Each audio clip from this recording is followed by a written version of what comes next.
Hello, team, and welcome to episode 17 of Creative English Law and Disorder Student Justice Unit. Team, today we'll be practicing disagreeing with somebody politely in English because, unfortunately, you might have to do it. And you don't want the first time that you disagree with somebody in a foreign language to be in a more emotion-packed situation. We're going to practice now so that you're a little bit more comfortable should this ever happen. And this week we have our final holiday in a while here in Brazil, April and then May 1st. We had a lot of holidays this month. And May 1st is International Workers' Day, Labor Day, or just May Day.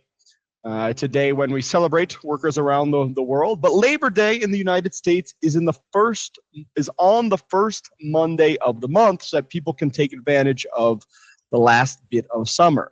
But May 1st is a commemorative day in the United States as well. It's Lawyer Day. Woo-hoo, yeah. And while I am not sure that the lawyers deserve or need a commemorative day, sorry to the lawyers out there, we will be turning this into some useful English practice with some crazy laws from around the world. So let's see what we've got for you today. And started with this video with just some crazy laws from around the world. It's a good warm-up. Tell me what your favorite is. But what's the craziest law that you can think of? Well, I've already seen the class, so we've seen a bunch of them. But a few of them involve animals. That's what I can say. And what law would you like to have implemented in your city? Maybe there should be one day a month where everybody has an official barbecue day. That's going to be my law. And on a scale of 1 to 10, how agreeable are you on an average day? I think it depends on the topic. And I am very agreeable for about 80% of the things that don't make that much of a difference. But the ones that do make a difference, I'm not agreeable at all. So I guess it goes like this. I'll give me a 6. I think 6 is good. No 7s in our class. And our skill focus today is on disagreeing. And team, I'm sure everybody has their own best method of doing so. And what I can offer are some tips that I think work in English, Portuguese, Chinese, Russian, doesn't really matter. And if you like them, great, try to use them. If you think they're stupid, ignore them. It's part of the way this works. So, number 1, state their perspective. Team, if you can verbalize what somebody is saying, you will show that you are listening. And you do not need to agree with somebody to pay attention. And I see what you mean by X, Y, and Z. I get A, B, and C. Oh, I see where you're coming from with 1, 2, and 3. And I remember my dad used to say that nothing before the but makes a difference, but we should still try. Because I think the purpose is to show that you are paying attention. So if you can verbalize even a little bit, and realistically, if you can't think of a way to do that, even an I understand might help. But show that you are paying attention by stating their perspective. 1 second, I think I'm going to sneeze. There we go. Excuse me. Number 2, softening words. And we have a lot of variations of this. Maybe you could do it this way. Perhaps this isn't the best idea. Pretty much mean the same thing. I think maybe is a little bit more common, at least in the US.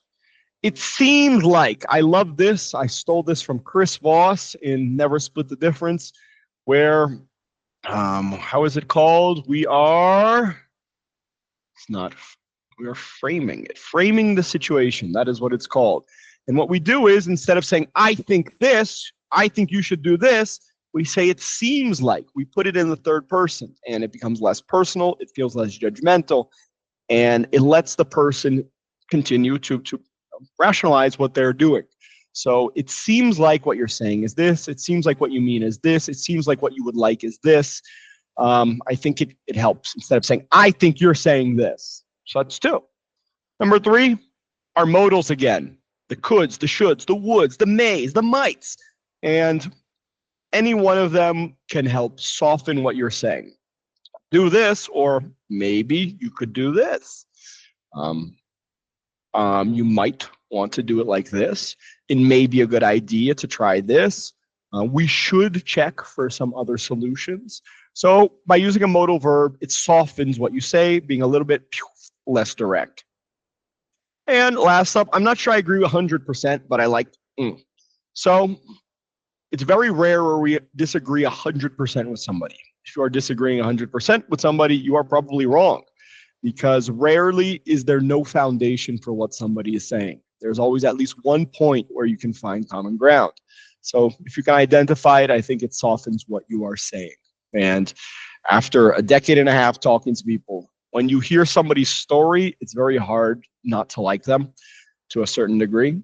And I think we can listen a little bit more and actively look for that 10% we agree with. It'll go a long way. And number 3, this is true for any languages. Tone, nonverbals. If I turn to you and say, yeah, great idea, doesn't really sound like I'm saying good things. So remember your tone, keep it level at least, or use it to your advantage. If you are in a situation where you might need to disagree with somebody, you might be in a more emotional state. Your voice might not be helping you out. But your nonverbals, you have more control over. Having an open posture, nodding to show you're listening, a little bit of a smile if you can, I think they can help you close this gap between your disagreement. So, especially in a second language where you have that added ball that you are juggling, which is the language, your nonverbals can be an easy 10% boost. I understand what you're saying. I understand where you're coming from. Postural. Your arms should be relaxed. Nobody likes these defensive style postures. And, nodding slightly to show you are listening. Even in this square, I think it helps. It's better than if I turn my screen off. So what's something important people often forget when they're disagreeing with others? Maybe that it's very rare to change somebody's mind instantly. And not only that, it's very rare to change somebody's mind completely. So look for the small gains and don't expect anybody to say, you know what, you are right. And I think that is something we forget. Our main activity today, some healthy debating. So I brought some of the craziest laws I was able to find. And if you have a study buddy, I think the best way for you to do it is one of you disagrees with this law. This law is absurd. How crazy is this? This should not be allowed. And then the second person disagrees with the first person defending the law. If you do not have a study buddy, you can practice doing both sides of this argument. So some good ones. In Samoa, it's illegal to forget your wife's birthday. I heard some hilarious arguments about this. In Portugal, it's illegal to pee in the ocean. I have no idea how they are able to track this. In Arizona, it's illegal for a donkey to sleep in a bathtub. In a jacuzzi, it is okay, though. And let me see. In Oklahoma, it's illegal to make faces at a dog. That's kind of the point of having a dog. So I do not know. So we have a lot of good ones. Pick one, disagree with it politely. And those are fun, but these are some real divisive issues for our times. And I mean, some of these you can't even talk about at work. You might get fired. But you should be comfortable giving a rational argument about these. If you can't, your argument might not be very good, and you might want to rework it. So these are all some divisive topics. My recommendation, argue both sides.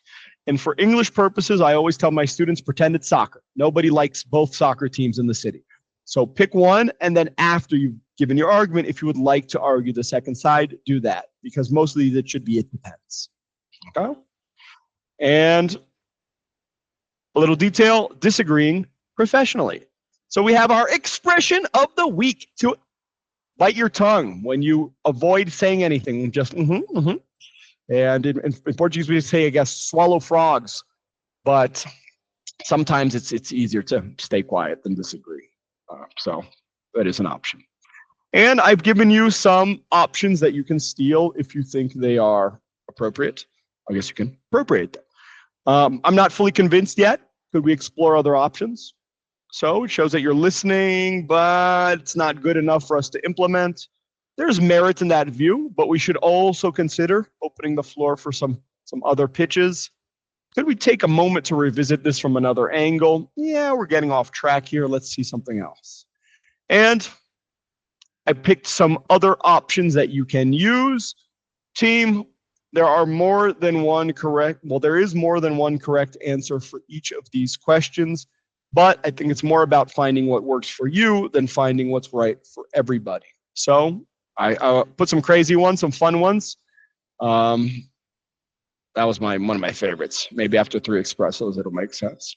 But these are some other forms of disagreeing that you can implement in your English. This is important for my Brazilian students. What's the difference between an argument and a discussion?